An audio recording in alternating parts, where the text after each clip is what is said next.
Today's old city is not the same place Jesus knew, but in its ancient streets we can still feel his presence.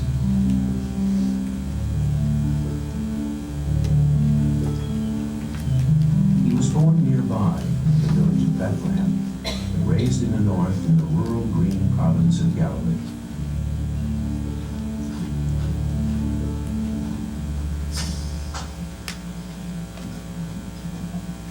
Here he grew to manhood among the craftsmen, merchants, homemakers, and farmers of the town of Nazareth. Today we can hear echoes of the world Jesus knew in the day-to-day lives of people who still live very much as his neighbors and kinsfolk did.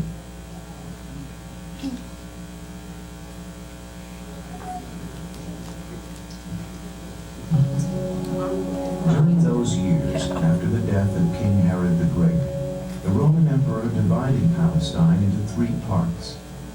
Galilee was ruled by Herod Antipas, a son of Herod the Great.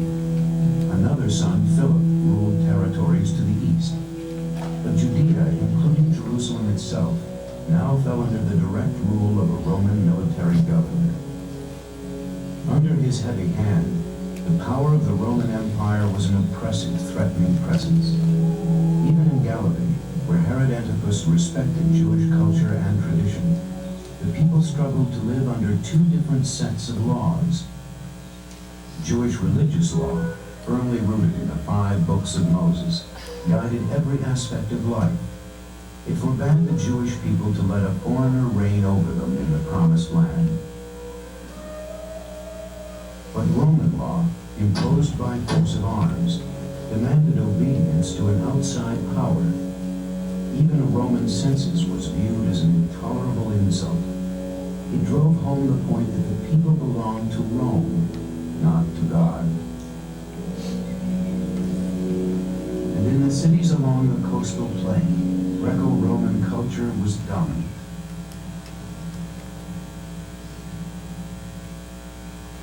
There were arenas for games of combat and temples for the worship of pagan gods. What an outrage to a people whose first law was, "You shall have no other gods before me." Rebellions broke out, led by religious groups such as the Zealots, sworn to drive the oppressors from the land. The hills of Galilee were especially known as a hotbed of insurrection. Thousands of rebels and insurgents were caught and crucified.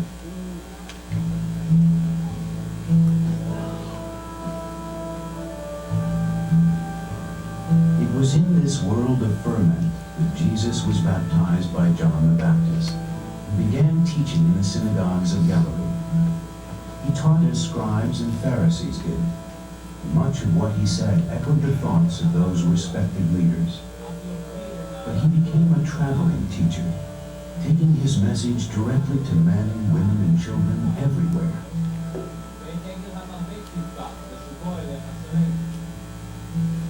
He chose his disciples from among plain working people, not scholars as scribes and Pharisees did, fishermen, a tax collector, a known zealot. Jesus couched his lessons in terms of the land, harvesting the fruits of the vine, sowing seed, tending sheep. He was speaking to working people, like the Galileans he had known as a child. As Jesus traveled southward from Galilee toward Jerusalem, more and more people were drawn to hear him, to follow him, drawn by his words of love, compassion, and hope, and drawn by his ability to cure their afflictions, heal their wounds.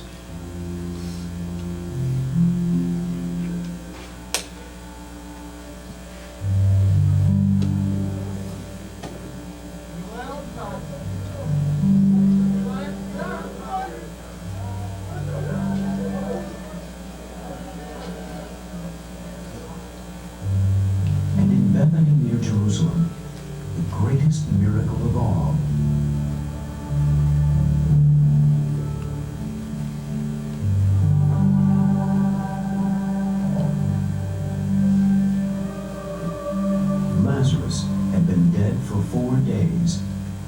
Jesus called him forth from the tomb.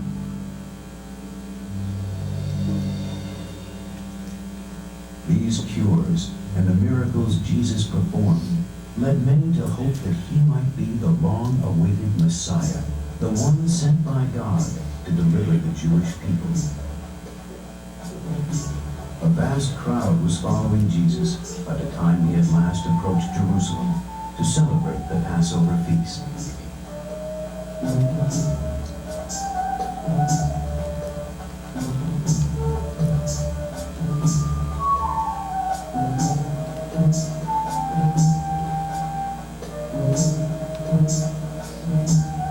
A great crowd who had come to the feast heard that Jesus was coming to Jerusalem.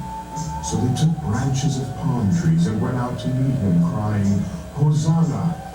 Blessed is he who comes in the name of the Lord, even the King of Israel."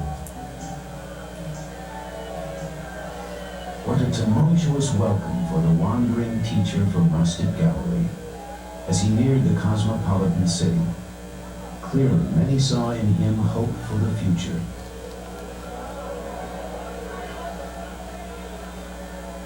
They threw their garments on the road before him, a sign of respect very much like rolling out the red carpet.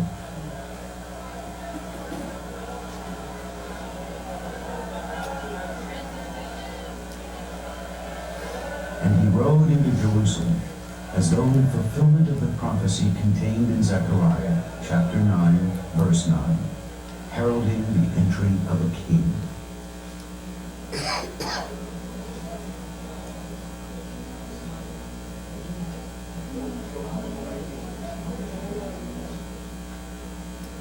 Now he approached one of the great cities of the age, the center of Jewish religious authority, and a focal point of Roman power in the land.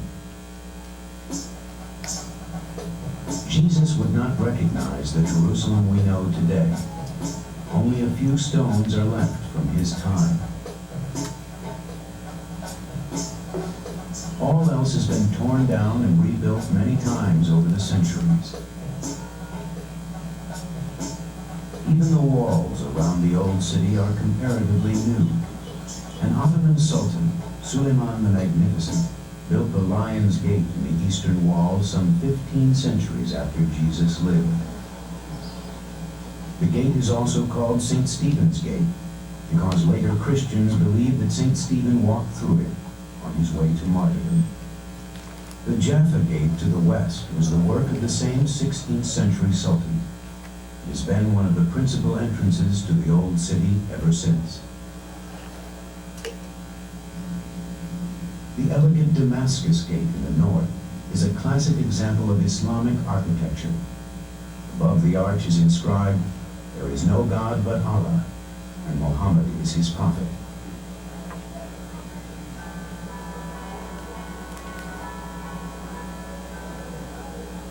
Today, crowds of pilgrims pass through Jerusalem's gates, heading for the holy sites of the three great religions that revere this city: Judaism, Christianity, and Islam. Christians walk the Via Dolorosa, the way of sorrow, believed by many to be the route that Jesus walked on his way to his death on Golgotha. In fact, his feet never touched these stones. His eyes never saw these buildings.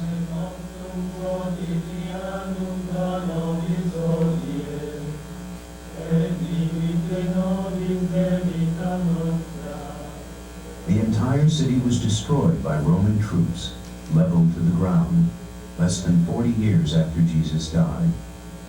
The stones were later reused to build a new city with a new layout on top of the ruins. Jerusalem has been destroyed and rebuilt many times since then, so there is no way of knowing the true relationship between today's streets and those Jesus walked. The fifth station. Here the Cyrenian helps Jesus carry the cross, and may they generously follow your call. Amen. Pater noster, qui es in celis, sanctificetur nomen tuum. Dolorosa ends at the Church of the Holy Sepulchre. The hard facts don't seem very important compared to the deep experience of symbolically sharing the final passion of Jesus.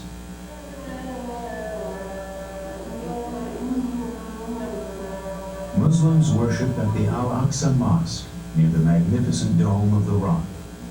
The dome is located on the site of the ancient temple where Jesus once taught. It was built some 1,300 years ago over the rock from which Muhammad is said to have ascended to heaven. Jews gather here to pray every Sabbath, and on feast days and holy days.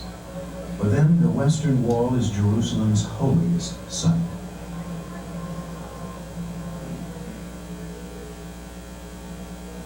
These massive rocks are among the last remnants of the ancient temple wall. The plaza where these people are praying is actually some 40 feet above the street where Jesus might have walked.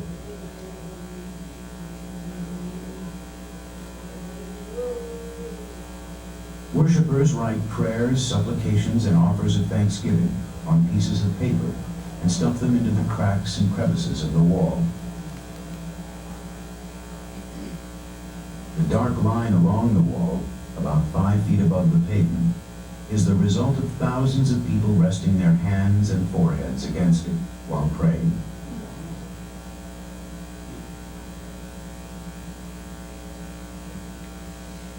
The area is divided into separate sections for men and women. In the Middle East, women are generally segregated from men during public religious observance.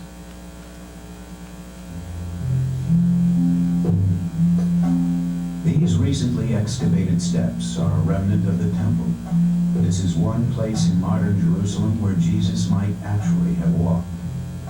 They were intentionally uneven, some higher than others, some narrower, perhaps to ensure a certain decorum when climbing them.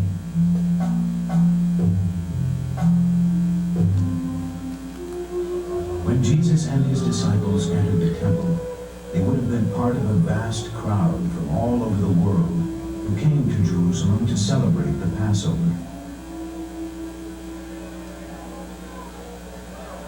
The Levites, descendants of the tribe of Levi, were the temple groundskeepers, musicians, and money changers. Their duties also included temple security. They kept an eye on the bustling crowd in the outer court.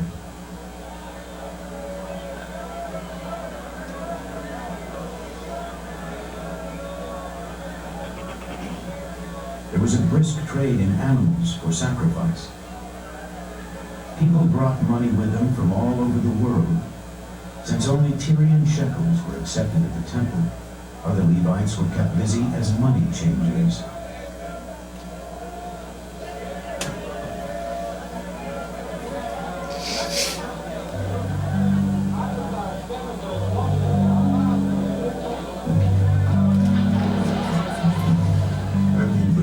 Drive out those who sold and those who bought in the temple.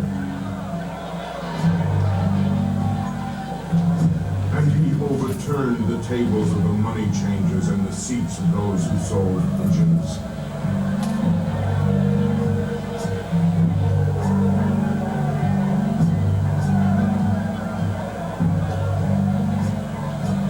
He said to them, "Is it not written, my house shall be called a house of prayer for all the nations? But you have made it a den of robbers."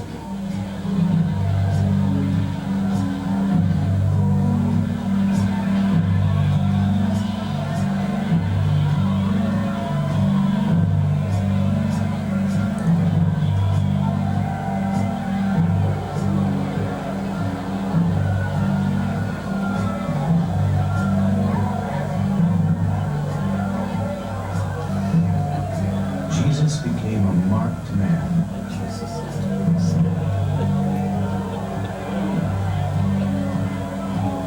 The temple authorities had heard how he had raised Lazarus from the dead. His triumphant entry into Jerusalem could not have gone unnoticed. And now this electrifying attack on the temple itself. Passover was always a dangerous time, when the crowds who filled Jerusalem could easily be ignited into a mob by a charismatic leader. It had happened before. Uprisings usually began at the temple, the magnet of the city's heart. Built by King Herod the Great, the temple was an architectural wonder of the age. People traveled from all over the ancient world just to see its splendor. Construction had begun more than a decade before Jesus was born, and finishing touches were still being made when he died. Much of the rest of the city had also been rebuilt during Herod's reign. Covering nearly an acre of ground, this scale model conveys a sense of what the city was like then. Imagine it filled with surging crowds from all over the world.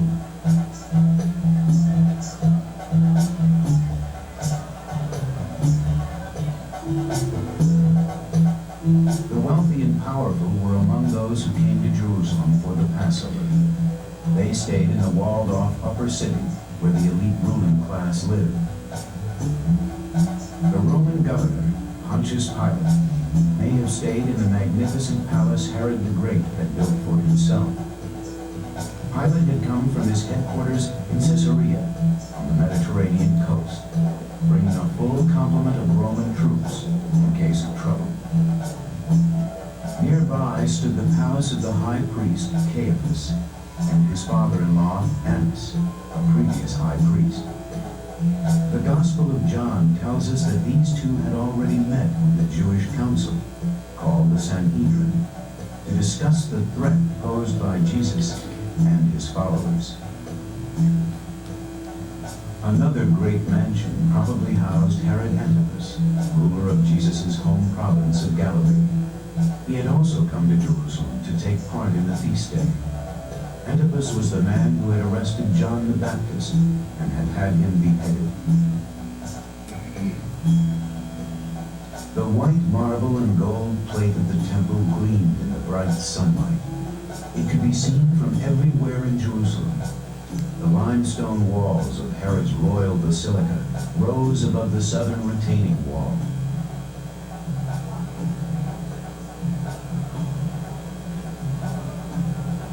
Steps led down from the western wall directly into the densely populated lower reaches of the city.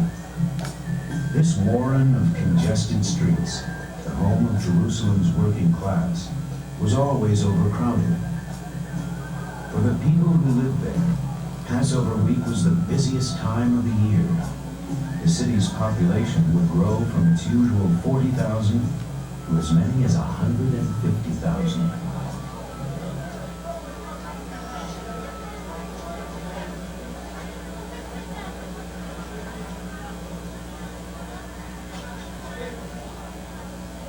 The streets would be jammed with people, as they are today during religious holidays. The babble of many languages is the same, though then the tongues were ancient instead of modern: Greek, Latin, Aramaic. The city had almost no agriculture, so vast quantities of food were carted in from the countryside to feed the hordes of people. It was all for sale in markets and stands along the streets. So were fine goods from all over the world: silks from the Far East, linens from Galilee, fine pottery and glass from Italy, carpets and rugs from neighboring Syria, spices from India, Persia, and even farther away. Jerusalem was famous for its woolen goods, its weavers and tailors, and for its silver and goldsmiths. The cries of merchants and hawkers added to the hubbub. The crowds overflowed the city, forcing many people to camp at night outside the city walls. Galileans pitched their tents together on the Mount of Olives, across the Kidron Valley from the Temple Mount. They must have found the shady grove of olive trees a welcome escape from the urban chaos. On the Mount of Olives, the Galileans were among working people like themselves. Olives were Jerusalem's only agricultural crop. There was vigorous competition to gather the fruit at its peak, picking by hand or banging the heavily laden branches with long canes. In their season, Olive groves were an important source of income.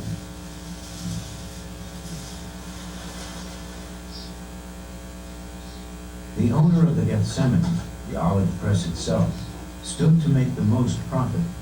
The precious oil was extracted from the fruit, as with this ancient press. Each district had its own olive press. The owner and his workers were paid from their olive suppliers by keeping a percentage of the oil squeezed out by their presses. They worked hard, scooping the crushed fruit into mesh nets for further processing. Efficiency was the key to staying in competition with other presses.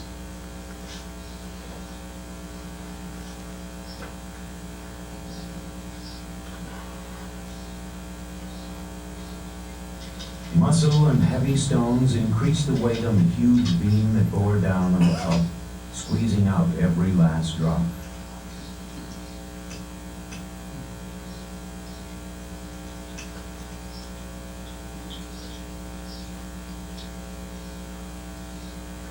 They stored the oil in clay jars bearing the mark of the olive grove owner.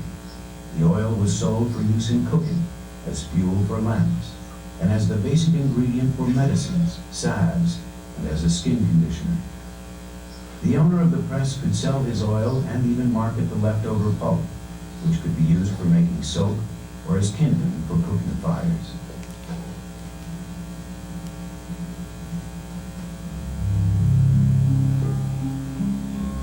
All four Gospels tell us that Jesus and his disciples retreated to the Mount of Olives at night.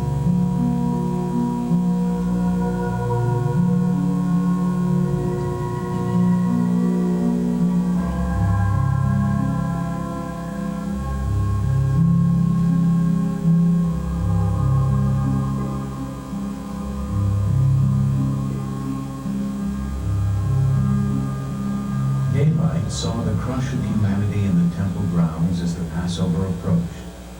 Everyone who came to Jerusalem went to the temple, including non-Jewish travelers who came to see the spectacle.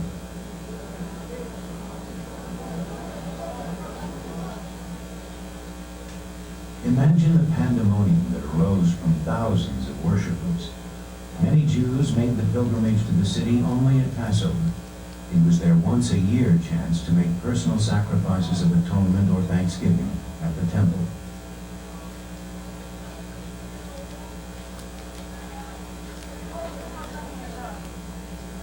For some pilgrims from foreign lands, it was a once-in-a-lifetime opportunity.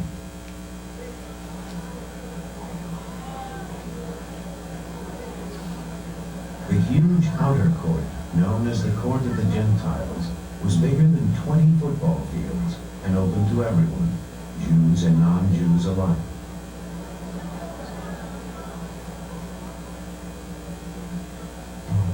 Overlooking it was the Antonia Fortress, garrisoned by Roman troops. During Passover, their numbers were supplemented with elite troops from Caesarea, who were ready to put down any disturbance.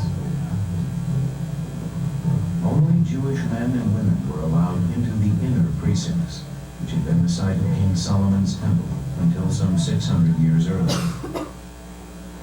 Built into the barrier separating the two areas were stones, engraved in Greek, warning foreigners to stay outside on pain of death. Even Roman soldiers respected the prohibition. They never went through this gate into the Court of Women, so called because it was as close to the inner precincts of the temple as Jewish women were allowed. It was a busy meeting place at any time. Teachers taught here, scholars debated, families and friends gathered. Jewish men left their families behind to climb these stairs and pass through the Nicanor Gate into the court of the Israelites.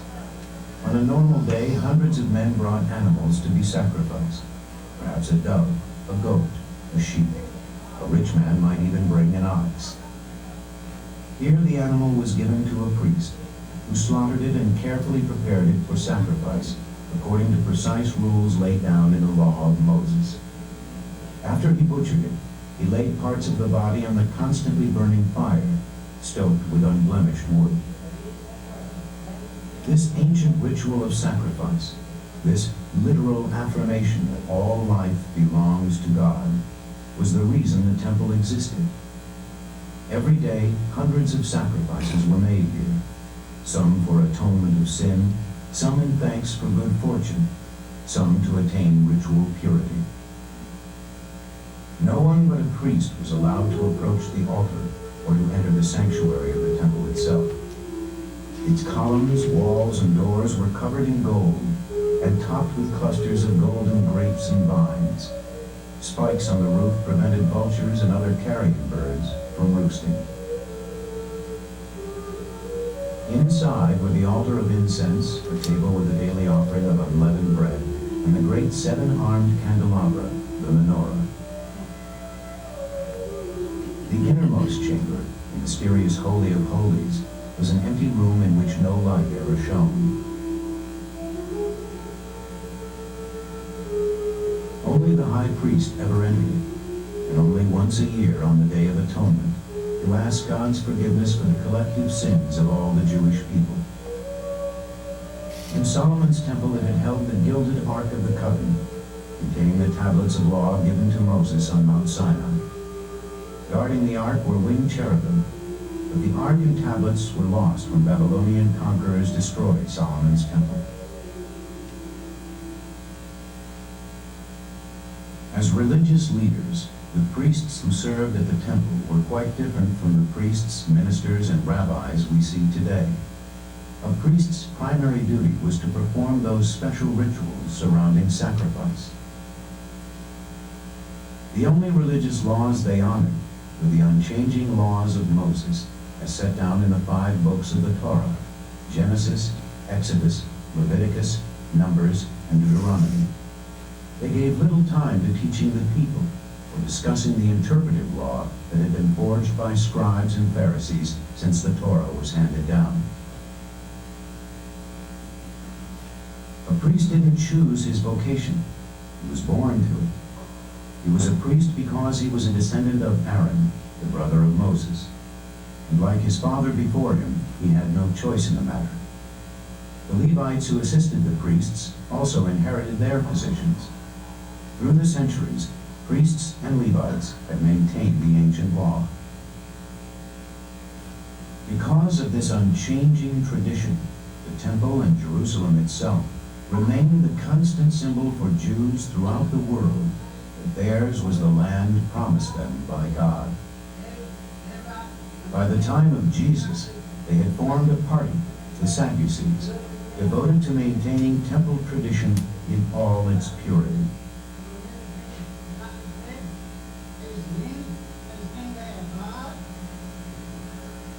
The Passover rituals were different from any other. Thousands of lambs were brought to the city for sacrifice. Today, Samaritan priests on Mount Gerizim celebrate Passover in much the same way it was then. It was the one day in the year when the sacrificial animals were not killed by the priests. The head of each household did it himself.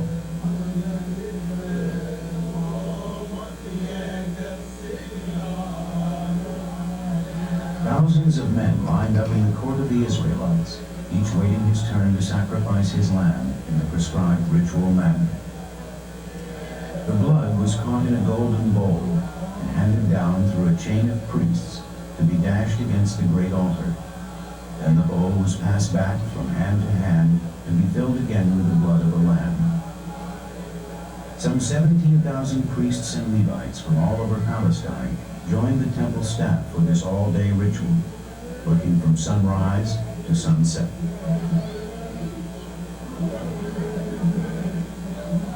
That evening, small groups throughout Jerusalem shared the unleavened bread, the bitter herbs, and the roasted lamb. They retold the story of the suffering of the children of Israel under the Pharaoh in Egypt, and their arduous exodus from that cruel land after the angel of death had passed over their houses. Now the feast of unleavened bread drew near, which is called the Passover. And the chief priests and the scribes were seeking how to put him to death, for they feared the people.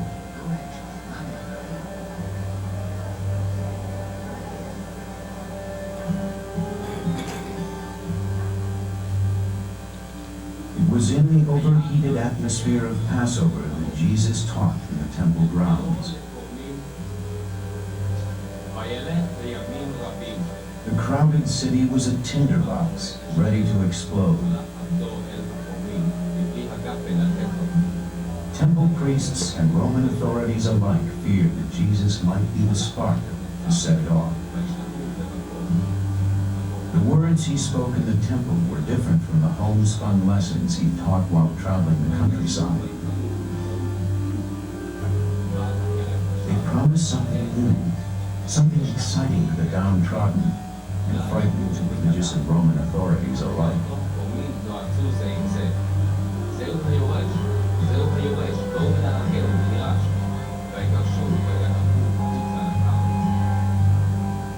I have come as light into the world, that whoever believes in me may not remain in darkness. I did not come to judge the world, but to save the world. I am the way, and the truth, and the life. No one comes to the Father but by me.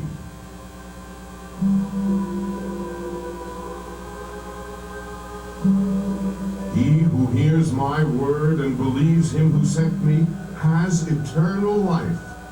He does not come into judgment, but has passed from death to life. Now shall the ruler of this world be cast out, and I, when I am lifted up from the earth, will draw all men to myself.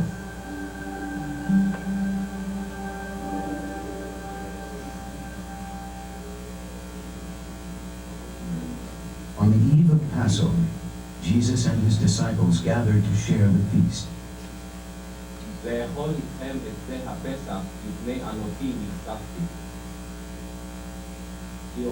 It is this feast that we remember as the Last Supper.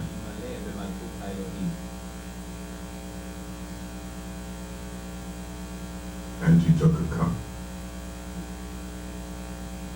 ברוך אתה אדוני אלוהינו מלך העולם בורא פרי הגפן.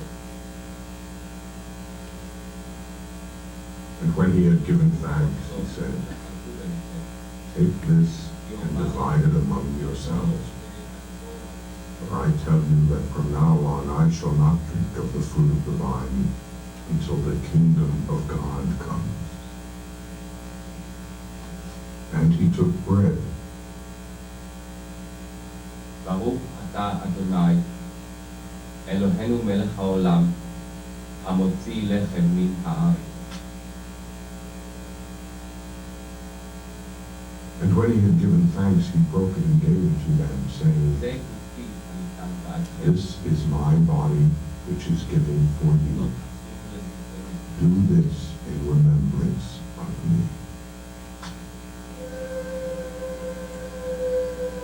That evening in the Garden of Gethsemane, the temple authorities came to arrest Jesus. The disciple Judas betrayed Jesus with a kiss. Judas had been paid 30 pieces of silver, the price of a slave.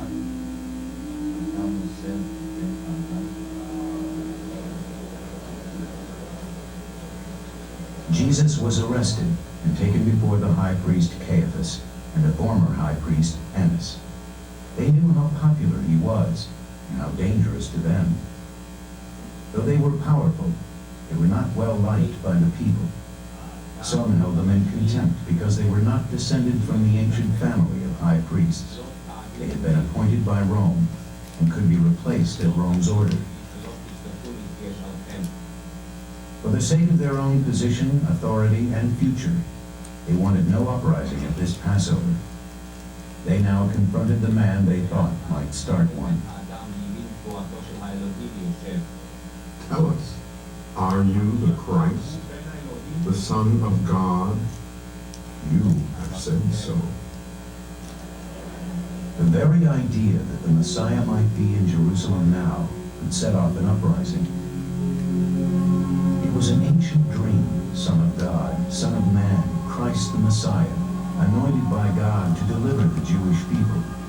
Fervent hopes for the Messiah dwelt in the dreams of every Jew who suffered under Roman oppression. The hopes were as varied as the people who held them. Here are the words of some Jewish writers of the time, describing their own expectations. The Lord will raise up a new priest, and with his priesthood all sin will vanish, and the lawless will cease to do evil. He will open the gates of paradise, and he will give the holy ones to eat from the tree of life. A king, the son of David, will purify Jerusalem from the nations that trampled her down, destroy the lawless nations, and gather a holy people whom he will lead in righteousness. The Most High will arise, the eternal God alone. Then you, O Israel, will be happy.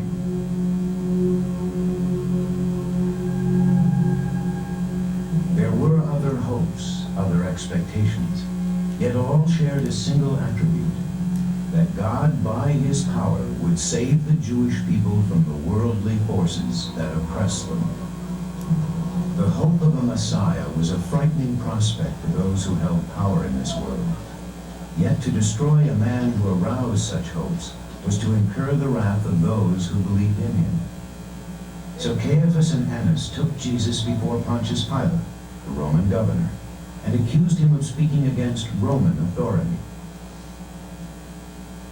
Pilate was a cruel, heavy-handed man who despised the Jews and their beliefs, yet he was practical enough to avoid interfering with Jewish religious law, following Rome's policy that people in the provinces could worship as they chose. As the local governor of a small part of the vast Roman Empire, he wanted to keep his territory quiet and peaceful. Success for Pilate meant that the emperor never heard about trouble in Jerusalem, so he put down insurrections quickly. During his administration, many rebels had been crucified, and still insurrection festered.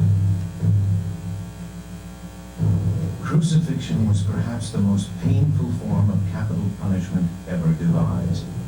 It was reserved for those who rebelled against Roman rule. The victim's arms were nailed to a wooden beam with long spikes, driven between the bones of the wrists. Then the beam was attached to a post. The legs were twisted, sometimes broken, so that a single spike could be driven through both ankles or heels. Sometimes a soldier would take pity and offer the victim a sponge soaked in vinegar and myrrh, a narcotic, or even stab him. Some crosses had a peg or partial seat to support the body. This was especially cruel, as it prolonged the time it took to die. However, a victim who had been beaten first with iron-tipped flails might bleed to death in a matter of hours. Death usually came very slowly, taking several days. The weight of the body would finally weaken the muscles of the chest. The victim could no longer breathe. Death would be by asphyxiation. A sign might be nailed up listing the victim's crimes for all to see. No one knows how many Jews died this way under Roman rule. The records show that the number was certainly in the thousands, perhaps the tens of thousands. Pontius Pilate clearly had no hesitations about crucifying rebellious Jews. Yet at first he did not order the death of Jesus. Perhaps he too was worried about the effect on this man's following. Instead, because Jesus was a Galilean, Pilate sent Jesus to Herod Antipas, the ruler of Galilee, who was in Jerusalem for the Passover.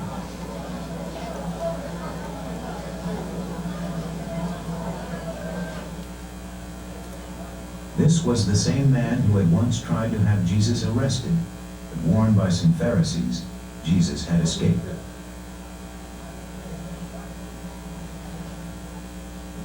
This time he merely mocked Jesus as a make-believe king of the Jews. and sent him back to Pilate.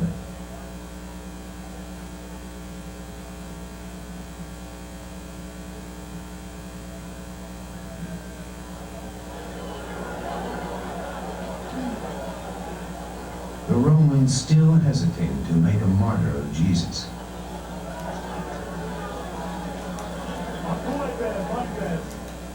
In honor of the Passover, he offered to release either Jesus or another prisoner named Barabbas, who was awaiting execution.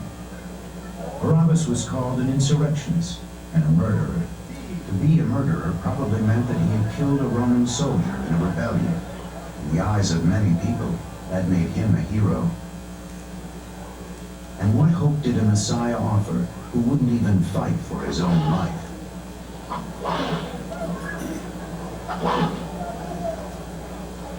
So the people chose Barabbas.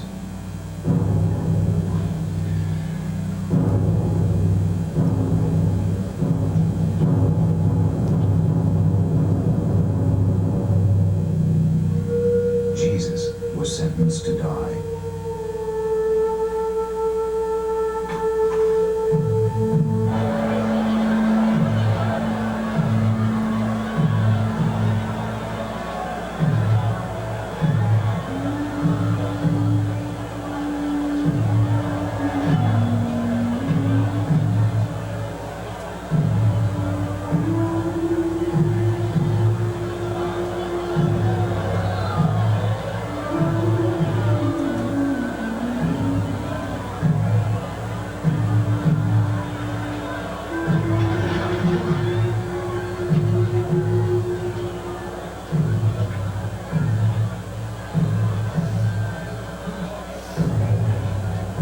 As they led him away, they seized one Simon of Cyrene, who was coming in from the country, and laid on him the cross to carry it behind Jesus.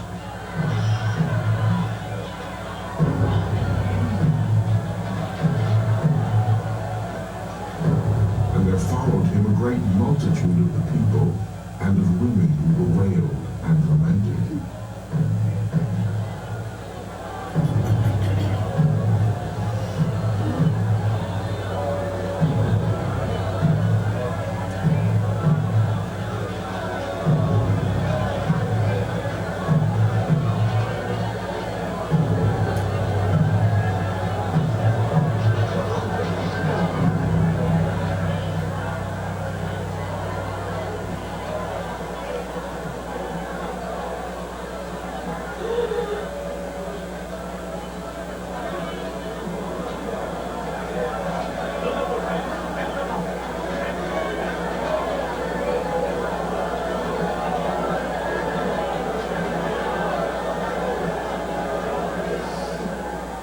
Two others also, who were criminals, were led away to be put to death with him.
they came to the place which is called the Skull, there they crucified him and the criminals, one on the right and one on the left.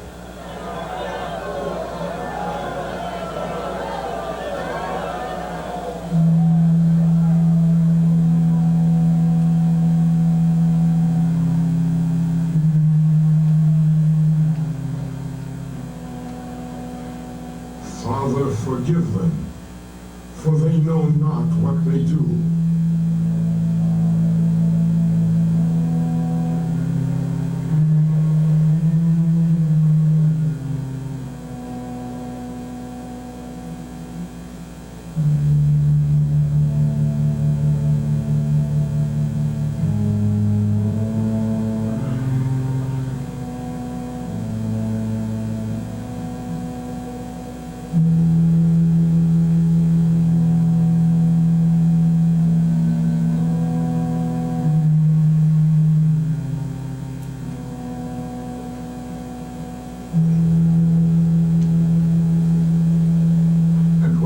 Crucified him, they divided his garments among them by casting lots.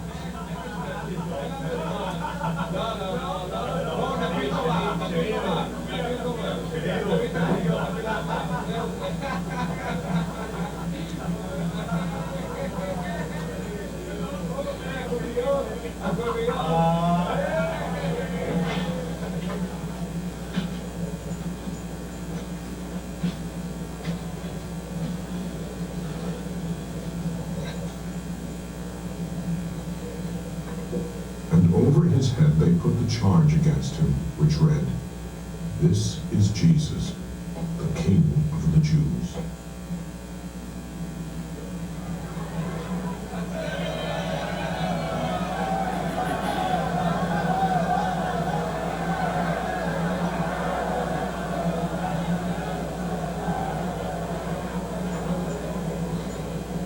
شمسها ملك يوديمتا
Father,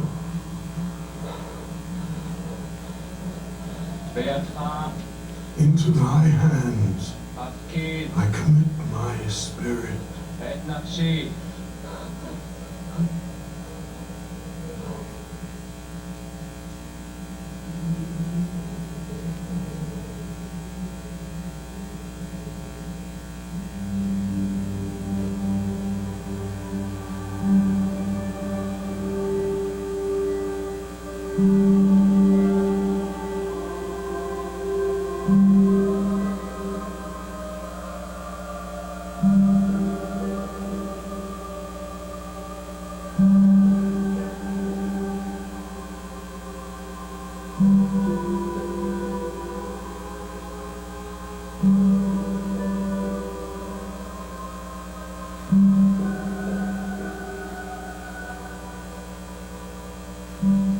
Jesus died on a Friday.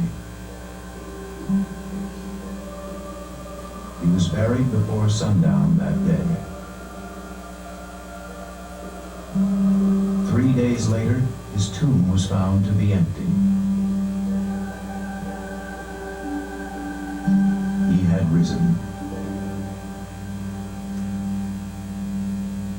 I am the resurrection and the life. He who believes in me, though he die, yet shall he live. And whoever lives and believes in me shall never die.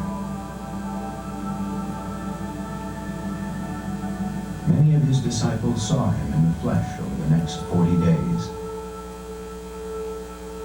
They were witnesses when he ascended to heaven. Through their testimony, his words resonate throughout the world to this day. Go therefore, and make disciples of all nations, baptizing them in the name of the Father, and of the Son, and of the Holy Spirit, teaching them to observe all that I have commanded you. And lo, I am with you always, to the close of the age.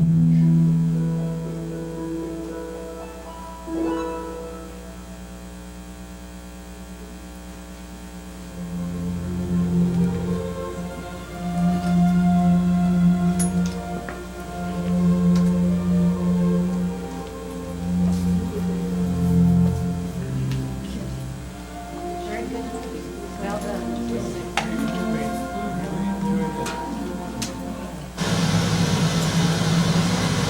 Good. I have a quick question. Yeah. I think I heard the announcer say in the very beginning that the whole city of Jerusalem was torn down by the Romans in 70 AD. And I thought it was just the temple.